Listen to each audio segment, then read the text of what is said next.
brisk, sunny morning, March 6th, 1912, Harland and Wolff photographer Robert Welsh captured a fascinating series of pictures. Olympic, the finest new liner in the White Star Line fleet, had thrown a propeller blade on a crossing and it needed immediate replacing. She'd steamed back to Belfast for repairs, vibrating the whole way, only there was just one dry dock big enough for her, and that was occupied. The mammoth hulk of her younger sister ship, Titanic, still under construction, had to be backed out of the dock to allow Olympic in. The series of pictures that Welsh captured of the event stands as one of the few times Olympic and Titanic would ever be photographed together, and immediately obvious is the fact that the two sisters look extremely similar.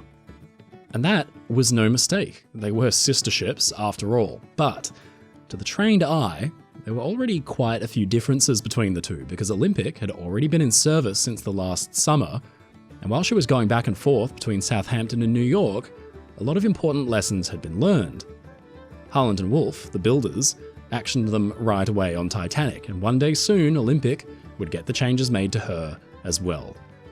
If these two look the same to you, then fair enough. Olympic and Titanic, famously billed as identical or near-identical sister ships in virtually every book ever written on the subject, and even in some of my own videos, are sometimes really hard to tell apart. They were both based, in essence, on the same base platform, using the same plans, and this wasn't an unusual thing. Shipbuilders had, for years, been building identical sister ships because it just makes good sense, both for cost and a seamless passenger experience. And while Titanic is very much the better known of the three Olympic-class ships, yes, there was a third one, Olympic herself was very much her own ship as well. She was the testbed, the pioneer. All the lessons learned from her were applied to Titanic and then Britannic, and eventually Olympic herself. Olympic and Titanic actually had quite a few differences between each other. Britannic, the third ship, was completely different again. So, how were Olympic and Titanic different from each other? What changes were made to Olympic throughout her career? Well, today we'll do an analysis of the base platform, the design that made up the Olympic class, take apart all the changes that made them different, and then look at the interesting design alterations made to Olympic throughout her 2 decades at sea. Ladies and gentlemen, I'm your friend Mike Brady from Ocean Liner Designs.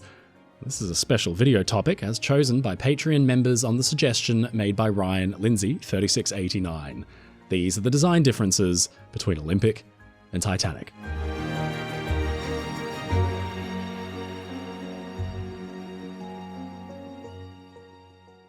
What's the deal with an identical sister ship anyway?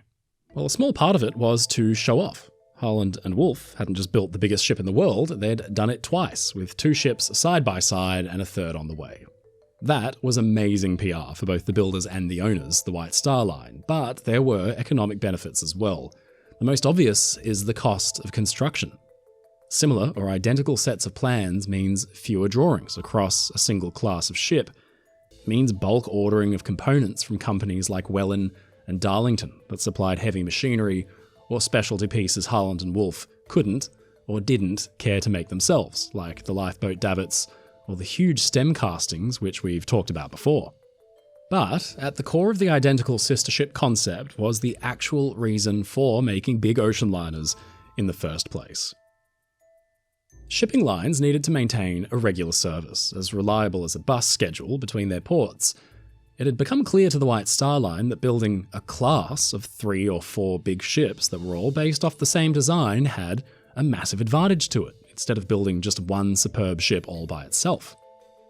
It meant that passenger bookings could proceed all year round, regardless of which ship was available to do the voyage. It provided consistency for the crews who needed to get used to the ships they were working on, and for passengers it meant a pretty seamless experience, because if they'd travelled on Olympic before, they knew what to expect, and they looked forward to what they might find on board Titanic. This idea was not a new one. Classes of ocean liners had been built together for decades, going way back to the 1800s.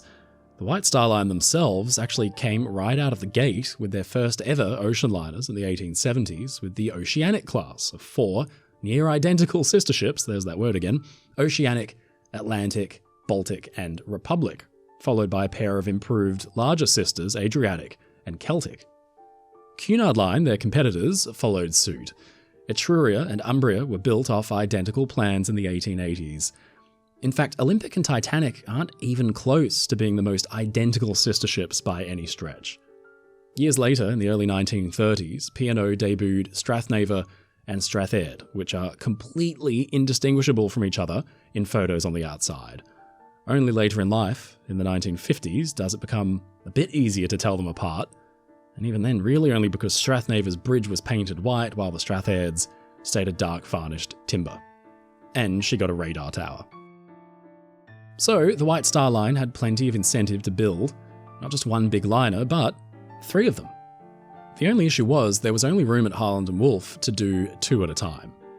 Even after the shipyard had demolished a few smaller slipways and merged them together, they could just build Olympic and Titanic at the same time, and that was already a feat in and of itself. Building 3 of the things at once would have probably asked too much of the company, who still had to build other smaller and medium-sized vessels for their other clients at the same time they were building the Olympics. The design Harland and Wolff presented the White Star Line early on would become the basis for all 3 ships and remain largely unchanged. The so-called Design D plan, presented in 1908, and the drawings that came soon after it, set the basic foundation for the class, a trio of vessels around 882 feet long and 93 feet wide, with 6 boiler rooms, a pair of triple expansion steam engines, and a central turbine for propulsion.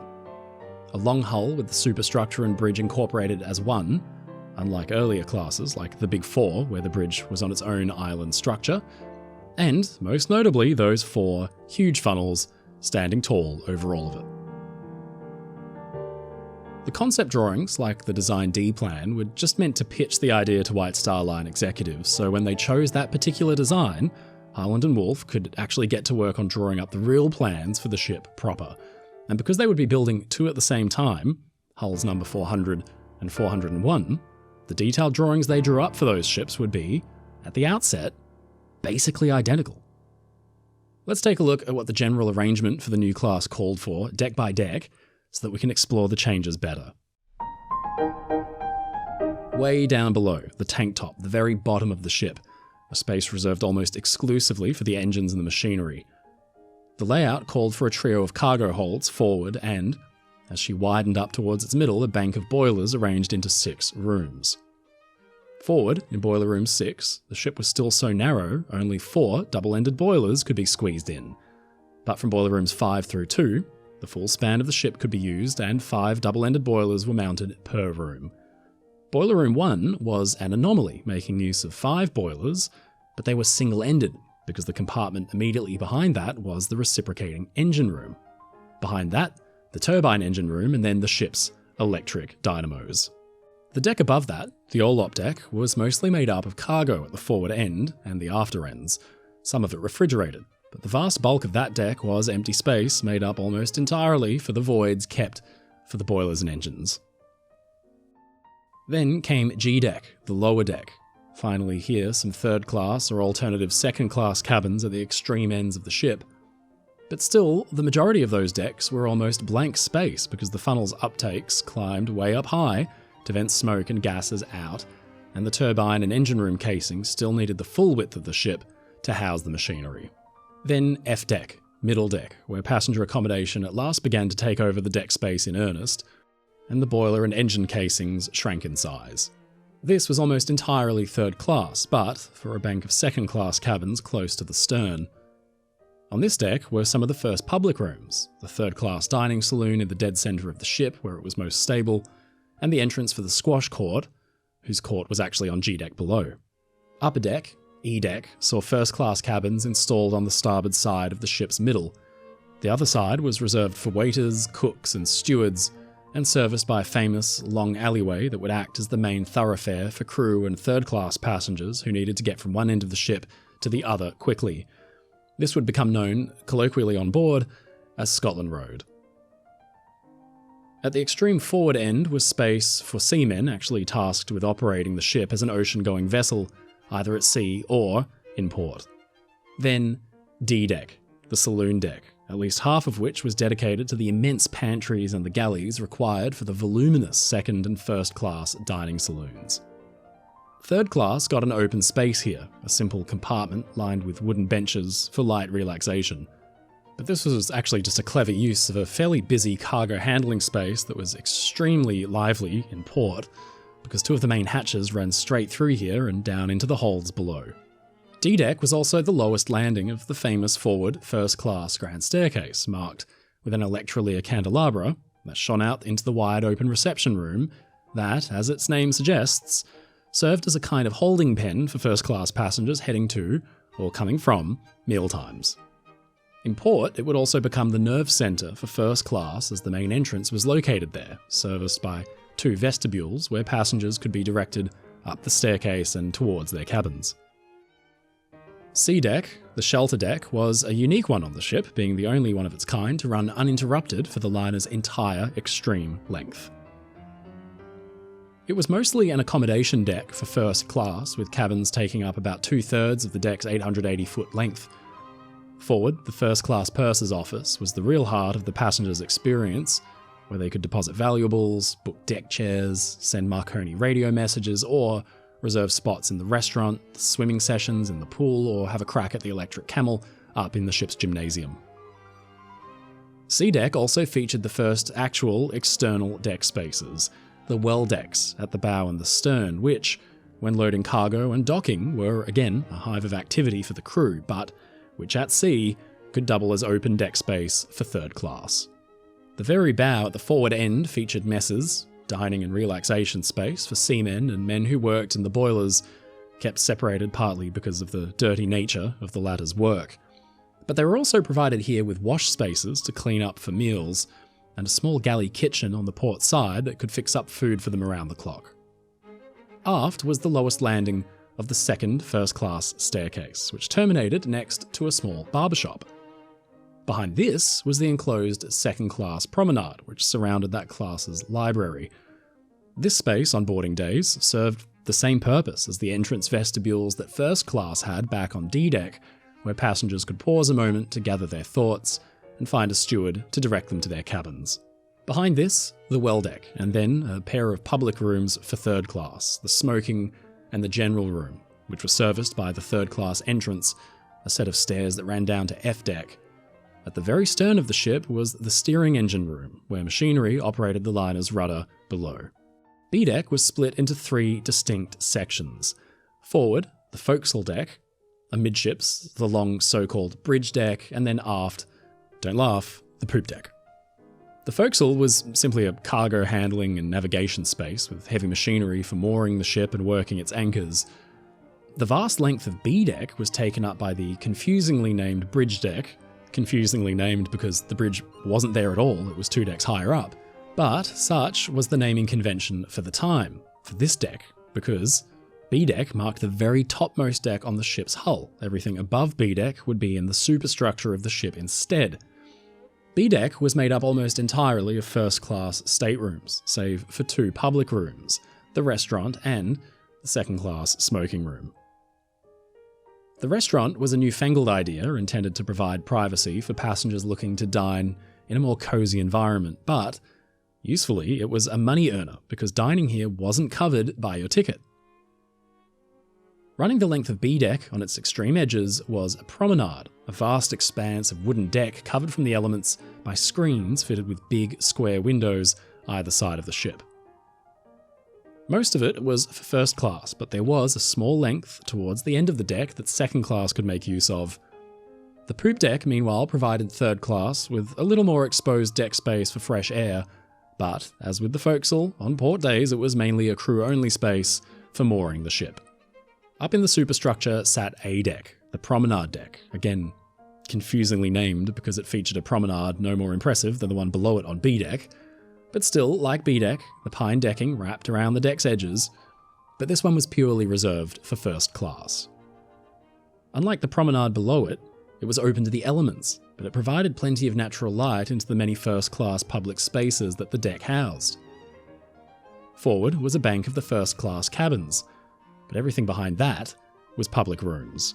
the magnificent main first-class entrance with the grand staircase's landing, then a long corridor leading to the distinctively feminine reading and writing room, the main lounge with its gorgeous timber paneling, the uppermost level of the aft main staircase, the smoking room, which was as masculine as the writing room was feminine, and finally two curious spaces, the veranda and the Palm Court cafes, split down the middle by the second-class main staircase, and differentiated only by the fact that one was a de facto non-smoking area because the other one opened right into the smoking room instead.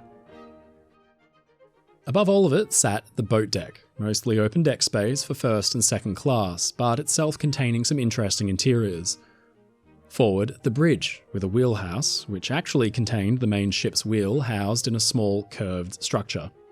Then a big bank of cabins for the ship's officers and senior crew, Marconi wireless office over on the port side, and in the centre of the deck house, an elevator machinery room to service the 3 passenger lifts directly below it. Then came the uppermost level of the grand staircase that led into the gymnasium. That was really it for public spaces. Everything else outside was all funnel casings, fan housings, and water tanks, but for a few small spaces, the officers' mess below the 3rd funnel, although that wasn't a public room, and right at the end of the promenade deck, the second-class entrance that capped a tall stairwell leading down into the heart of the ship was serviced by its own elevator as well. But in a strange oversight, this elevator for second class led all the way up to the boat deck, and the machinery room was housed on top of it. First class would have to contend only getting as high as A deck below. Soon, as the Olympic was nearing completion, White Star Line and Harland and Wolff would have a change of heart regarding their deck names as planned. Clearly, they might prove confusing to passengers, so the whole thing was streamlined. A deck became the upper promenade, while B deck was simply now the promenade deck. C deck became the upper deck, D deck the saloon deck, E deck became the main deck, and F deck the middle deck. It was hoped these changes might make it easier to tell the decks apart, making navigation by passengers much simpler. This was the general layout of the platform that would come to be known as the Olympic class. It wasn't revolutionary. It borrowed a lot from the layouts of previous White Star Line ships, most notably Oceanic, and the Big Four, Baltic, Cedric, Celtic, and Adriatic. But it was handsome, mostly well laid out, and simply massive. The voluminous hull could fit simply more of everything. More passengers, more cabins, more public rooms, more dinner seatings. Oceanic had been built just over a decade before, and she had been lauded as the most popular liner on the transatlantic run, and yet this new class of ship would so surpass her in size and lavishness that it would make her look antiquated and staid. And not just in first class either. Oceanic's third-class smoking room, for example, had been a pretty pathetic affair, little bigger than a large closet. That ship had been designed to house 1,000 third-class passengers, and the men had to contend with a smoking room smaller than the space reserved for just 4 tables in that ship's first-class dining saloon. The Olympic class, meanwhile, would carry just about the same amount of people in third class, but their smoking room was now about as big as one of the Oceanic's first-class lounges had been. Such was the rate of progress and the kind of size upgrades that saw this new class of ocean liner rise to the top. Many of the drawings from 1908 through 1910 are marked with the hull numbers 400 and 401, because the idea had been that the ships would be built off the exact same set of drawings. So it was that, at the very start, Olympic and Titanic were, on the drawing board at least, exactly identical. But with the passage of time, some design changes would sneak in. But that would take a while.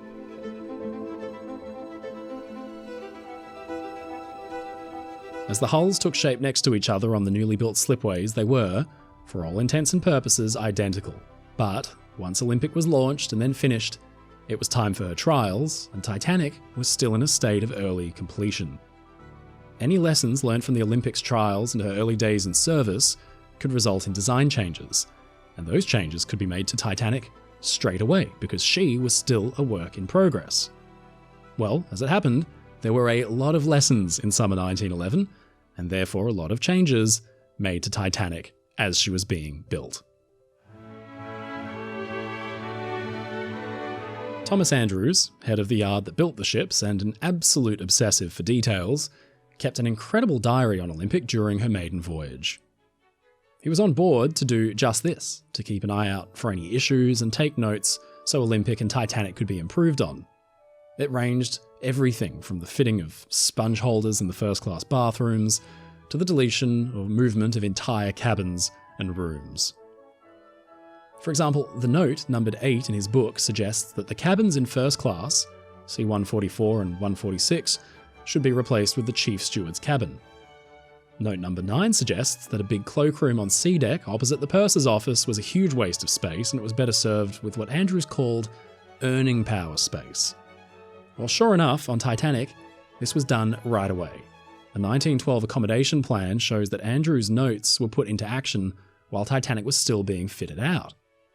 The chief steward's cabin was moved where on Olympic there had been those passenger cabins, and the cloakroom on C deck was deleted and replaced with 2 first-class staterooms, 2 entirely new cabins that could be filled with fare-paying passengers. I'm just using these 2 changes as an example before going too far into the others because they illustrate the process used here. Olympic is the test bed. Issues are discovered, the designers take note, and they tell the builders back in Belfast. The shipyard in Belfast makes the changes right away to Titanic because she's still not finished yet. They can't change Olympic yet because she's still in service and she won't go in for a refit for some time. Months later, Olympic does go in for that refit and she finally gets the changes that had already been made to Titanic. Confusingly, there were even changes that were made to Titanic that maybe seemed like they'd gone too far because on Olympic they were either implemented only partly or just ignored altogether. The end result was, after a few months, when Titanic was finished, both inside and out, the 2 sisters were actually very different. And after Titanic had sunk, when Olympic was pulled in for overhaul, the ship that emerged was completely different yet again, because it used lessons from Titanic's sinking, Olympic's own early months in service, and a few new considerations for safety. So the all-new Olympic of 1913 was, for all intents and purposes, something closer to a different ship. Of course, all of this would eventually be funneled into the building of Britannic.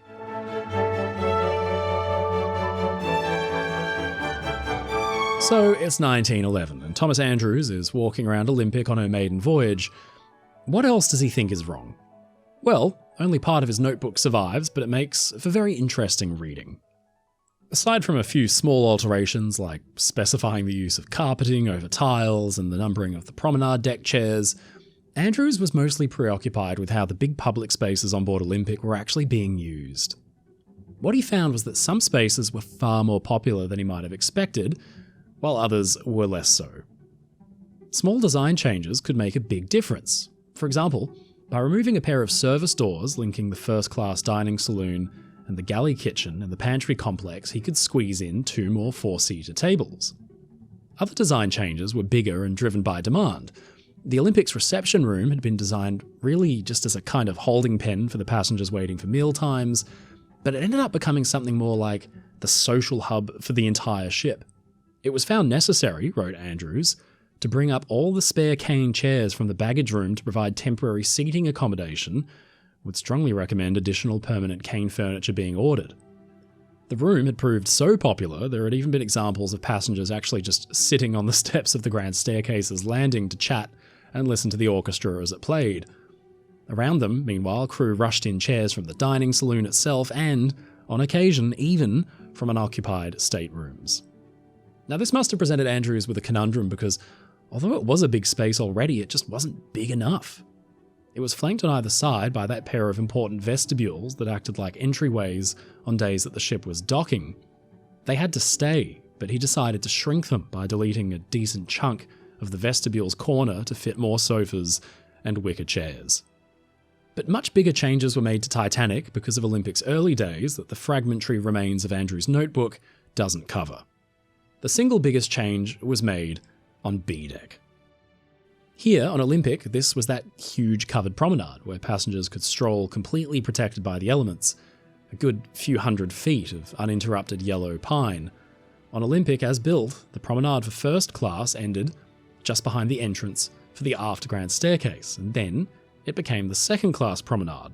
The 2 classes were separated by a pair of collapsing metal Bostwick gates. This was a very inelegant solution for a few reasons. First of all, it provided the hoi polloi in second class the opportunity to sneak a peek at the rich and famous relaxing in the first-class promenade on deck chairs, completely within earshot. But worst of all, the second-class passengers could simply look straight into the windows of the first-class restaurant, which completely defeated the purpose of that room, because the idea of the restaurant was that it would be a comfortable escape for first-class passengers who might not want to deal with the theatre of dining in the main saloon. And yet now, second-class folk could simply gawk at them through the windows. J. Bruce Ismay, head of the White Star Line, was along for the maiden voyage too, and he kept a close eye on his passengers' reactions to the new ship. He proposed that these issues needed to be solved, and Thomas Andrews and his team had come up with a clever solution.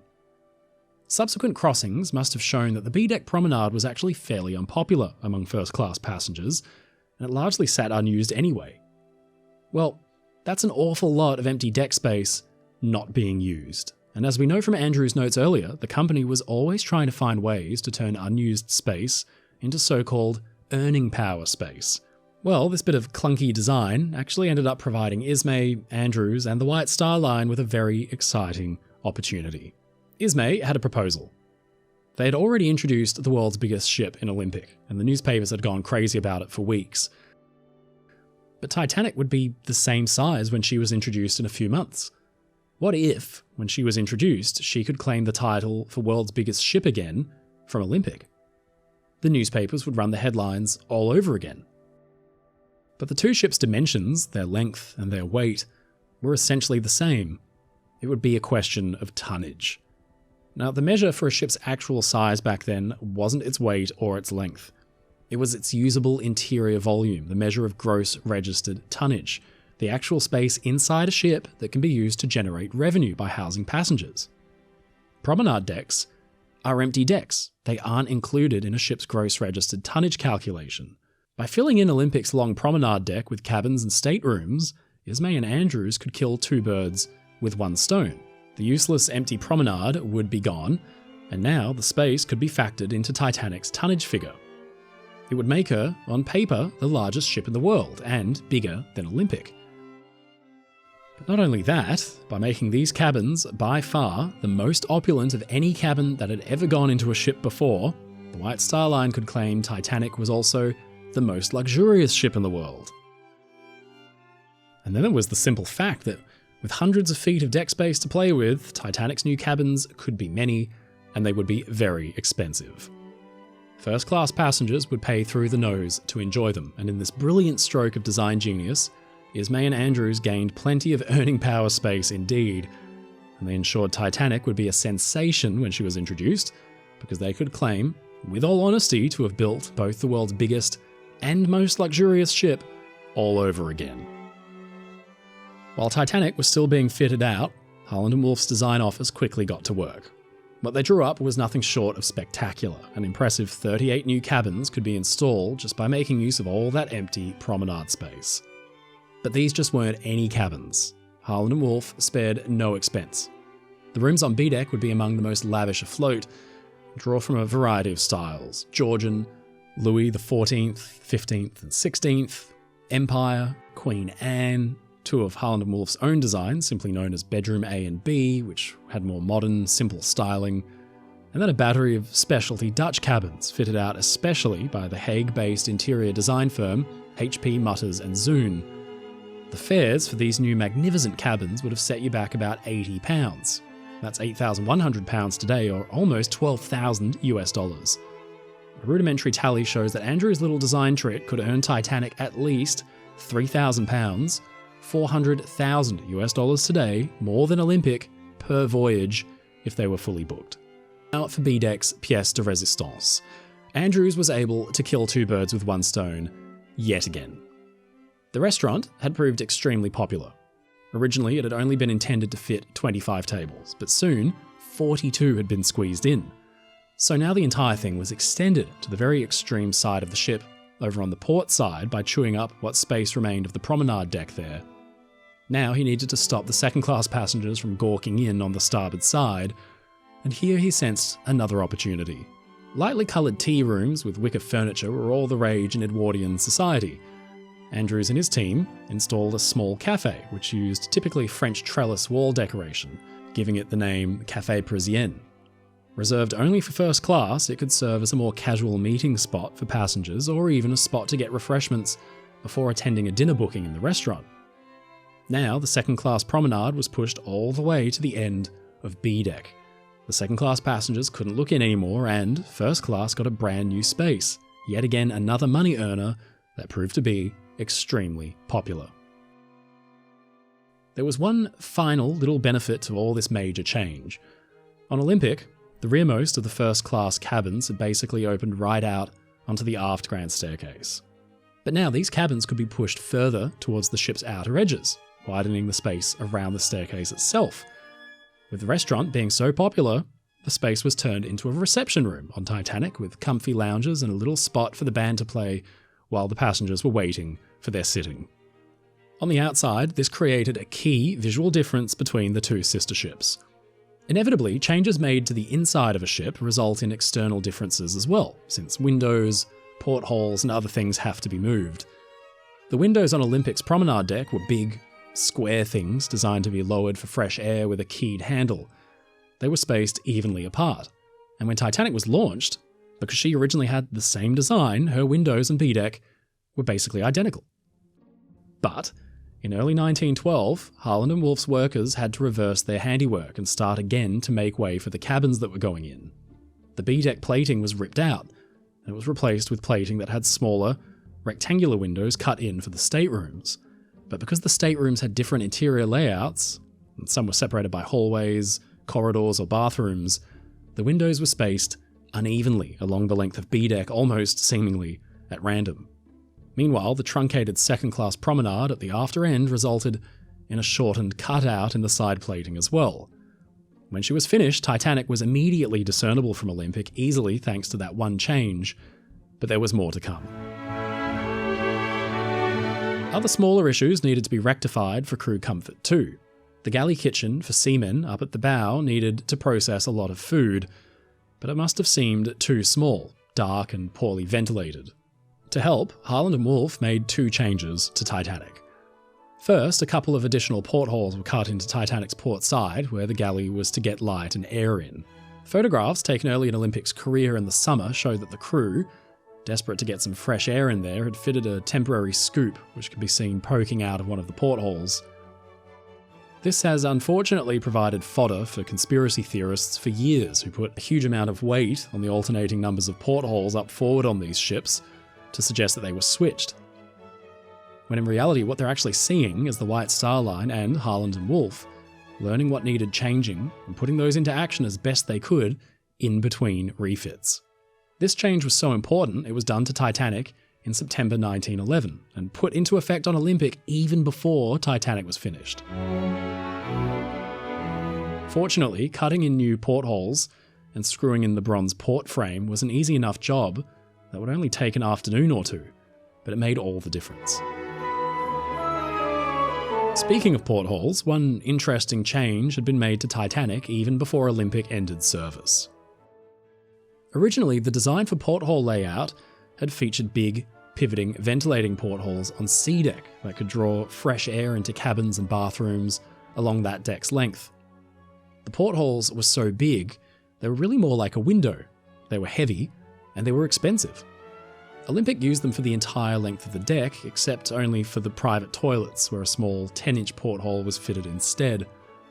On Titanic, the design was changed, while portholes were still being cut in. Maybe Andrews and his team realised they'd made a mistake early on Olympic and decided to fix it on Titanic before it was too late. Now, the bathrooms in between the staterooms would have smaller 12-inch portholes instead. It may have partly been an effort to preserve privacy and modesty for passengers when the ships were alongside a dock, but most likely it was a simple cost-saving measure because using those big pivoting Utley sidelights in the bathrooms would have just been a waste. The result of this was another subtle external difference. On Olympic, C deck is dominated by a nearly uninterrupted line of big Utley sidelights, but on Titanic you can see pairs of 12 and 10-inch portholes where the bathrooms were instead. Some of the biggest rearranging, though, was made up on the boat deck and the block reserved for officers' quarters. On Olympic, the officers' quarters were cramped, and the deckhouse was thought to be too small and poorly laid out. with the corridor only on the starboard side, since the port side was blocked by the Marconi room. This was fixed on Titanic. The entire deckhouse was extended forward by about 9 feet, so that the Marconi room could instead be nestled in between the elevator machinery room. This meant the entire area would need to be reshuffled, with the officers' smoking room, where the Marconi room had been moved, now being shifted off to the starboard side. But the space, now freed up by the Marconi rooms moving, meant that the cabins that would be displaced could be rehomed over on the port side instead. Now, Titanic had a nice, symmetrical deckhouse for officers with 2 corridors. Because the deckhouse had been shifted forward, the elegantly curved wheelhouse front that Olympic had was squared off on Titanic, probably to make more room in the bridge. Outside, you can really hardly tell the difference, except if you look really closely, you might notice that on Olympic, the deckhouse ended just behind the stairs that were either side, whereas on Titanic it terminated about level with them. Captain Smith had a few things to say about Olympic as well. He suggested that the navigating bridge's rectangular windows be replaced by heavy-duty portholes like earlier liners had, which was something that was never done. But Andrews and his team must have agreed that the view from the little bridge wing cabs either side of the bridge was actually quite poor. The officers needed these to glance along the vessel's length when it was docking, and men stationed at the stern were flagging if it was clear to proceed or not. On Titanic, these were extended out just a tiny bit, so that now, instead of being flush with the superstructure, they jutted out just 2 or 3 feet, enough to give a better vantage point. Another boat deck change, which is a touch more mysterious, is the placement of the engineer's smoking room. On Olympic, the large deckhouse, just behind the 3rd funnel, had simply been a cover for the steep shaft that led down to the engine rooms far below, but flanking that were a pair of tank rooms with hot, washing and sanitary water. At board of that was a small promenade for engineers, a real benefit of the job, which highlighted just how important these masters of steam power had become. But clearly they lobbied for a better quality of life, and in the event it seems that Harland and Wolff had overestimated how many water tanks these ships might actually need, so their number was reduced, the tanks were rearranged on Titanic, and it provided just enough space for a nice little smoking room to be squeezed into the starboard side corner of the deckhouse.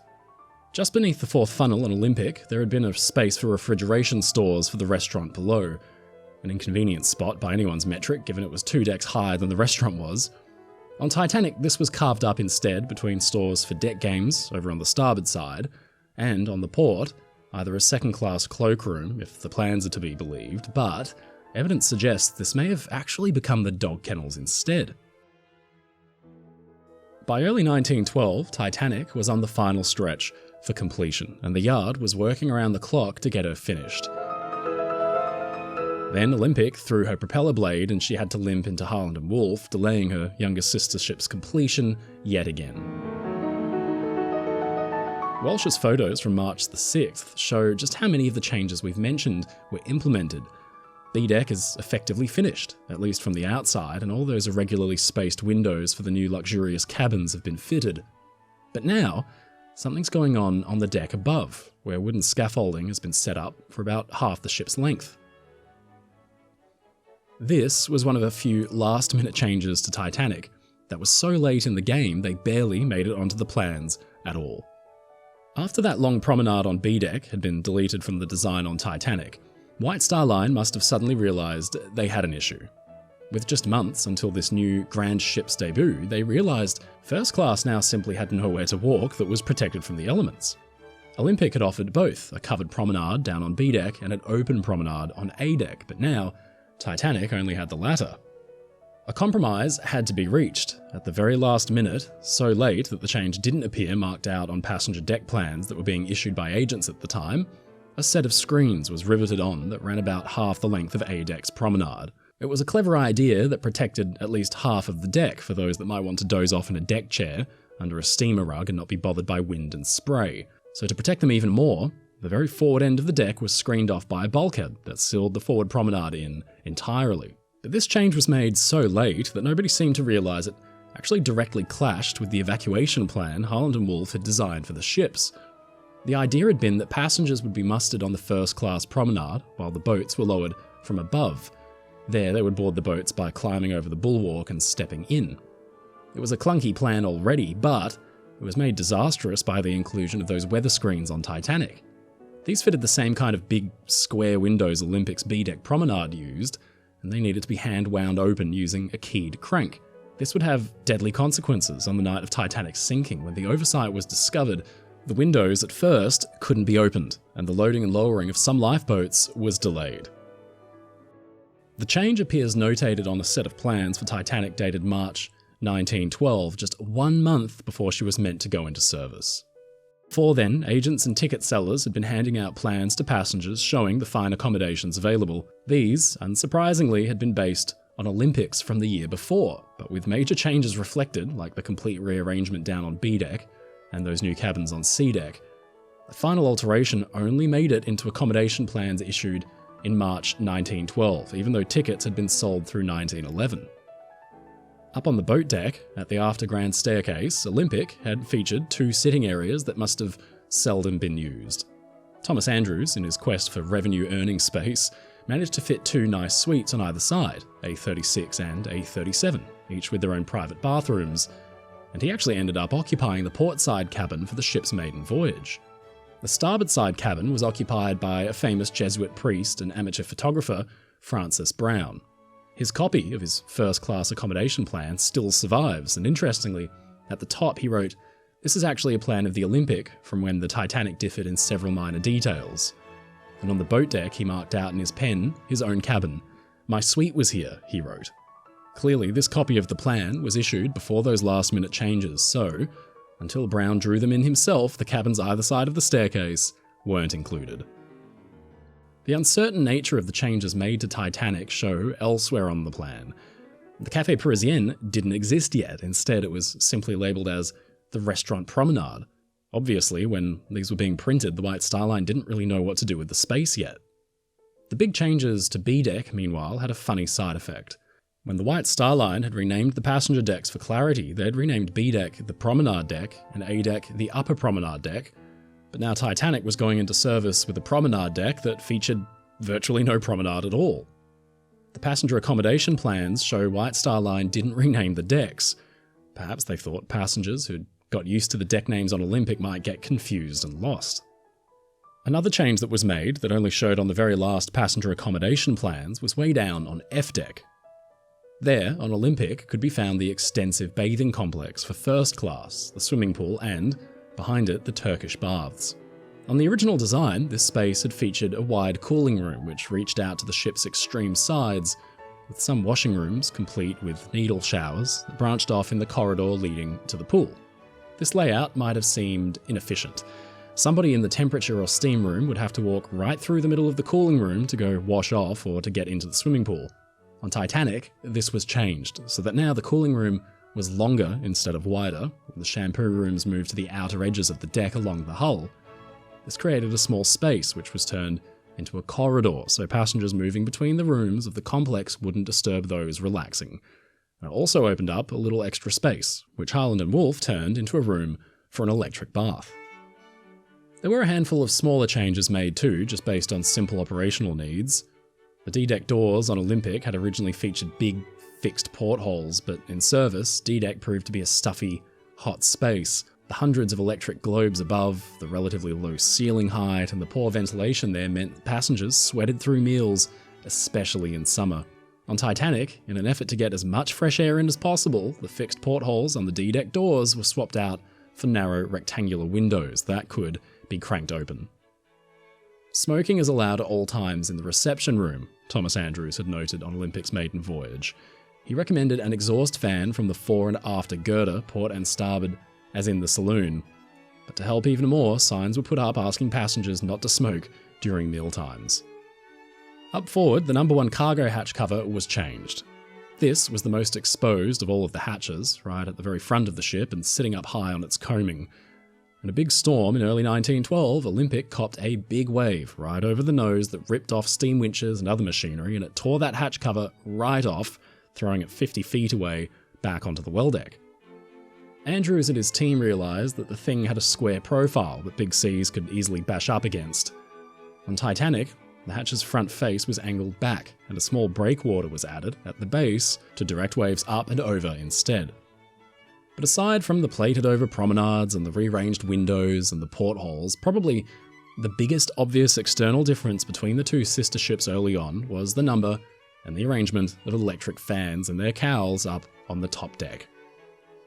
Earlier classes of ship had been simply covered in a forest of vents, cowls, ducts and fans, but Harland and Wolff had been working to streamline this by hiding fan units in deck houses where they could, and making use of electrical centrifugal fans wherever possible. They could suck fresh air in and pump stale air out.